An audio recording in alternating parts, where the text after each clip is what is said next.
could hardly speak. He was so angry with me. And I'm like, Doc, what's the problem? You're like, why are you so upset with me? And he's like, what you guys did yesterday, that was the most embarrassing thing I've ever seen in my life. I couldn't sleep all night last night. Praise God. I said, well, was it something that was portrayed that wasn't true? I mean, did we lie about it, or was that the truth? And he's like, well, you know what I mean. And it's like you were just sticking a dagger in and just twisting the dagger. And I'm like, well, Doc, that's your prophet. That's the prophet Joseph Smith. That's the wives he married. Now, we're not portraying anything false, and your church still calls it righteous. Now, if your church said it was wrong, like the Mountain Meadow Massacre, the church has been basically forced into admitting that they had to apologize for that. If your church would apologize and say Joseph Smith was wrong, he was immoral, he shouldn't have done that, it was terrible, I mean, but your church is trying to defend him. Your church is trying to justify him marrying all these wives. Read the essay online.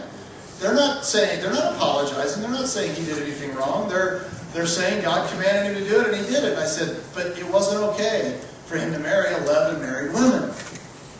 And he just said, well, it just really bothered me a lot.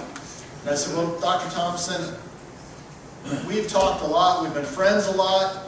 I said, I think you're a great guy. I think you're super kind, super friendly. You're a great businessman. You're ethical. I have no criticism of you as a person.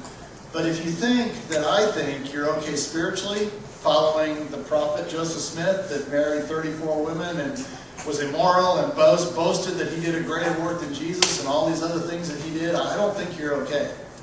And I want you to realize that if it takes this for you to realize that I don't think you're okay spiritually, then it's okay for that to happen. I'm glad that happened. I mean, I don't want it to hurt our relationship.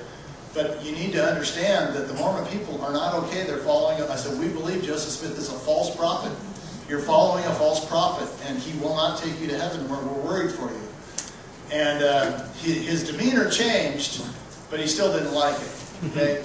So I'm leading up to a point here, because last night we not only had the 34 wives, but all of a sudden everybody and their brother decided they were going to all make signs and march around the streets carrying signs around and march around the wives with signs, and that will cause us even more stress and more problems in our community.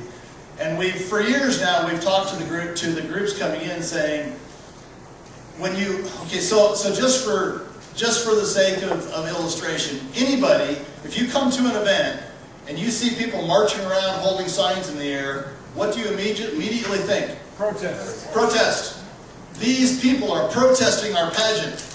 They want us to shut our pageant down. They hate our pageant. They hate us. They're after us. They're out to get us. And so all these people marching around with signs, it raises the level of tensions on the street. You can just feel it raise that level of tensions on the streets.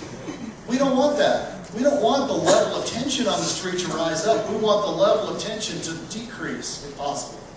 That was part of the reason I wasn't real keen on doing the 34 wives, but when Bill and Eric said, well, we will take full responsibility for it, we will claim responsibility for it. Last night I was really thankful that Doug Barton was interviewing Eric and Bill rather than me. Who's Doug? Doug Barton is the guy who owns the radio station. He's planning to put the interview on the radio station, I guess. I don't know. I didn't get in on that. I stayed as far away from it as I could. Okay?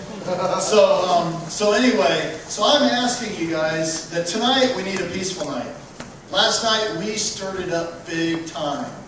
And it's going to come back on us. It's going to lash back. And it's okay. I'm not saying that's bad. It's okay. But tonight, we need to calm things down and settle things down. We need to have a peaceful night on the streets. Please leave your signs home. Don't march around with signs again tonight. Of all the things that the Christians do on the streets, that irritates and angers the Mormons more than anything.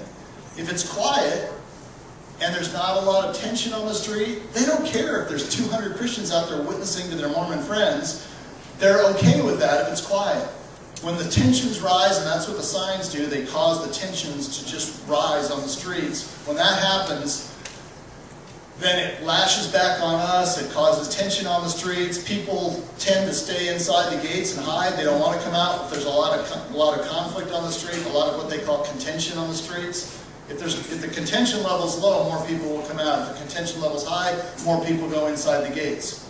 Okay? And so with this many Christians there, we want them to come out on the streets, and we want them to talk to us. We don't want them to hide inside the gates. So we want to reduce the things that cause the tensions and try to encourage them to come out on the streets and talk to us. Does that make sense to everybody?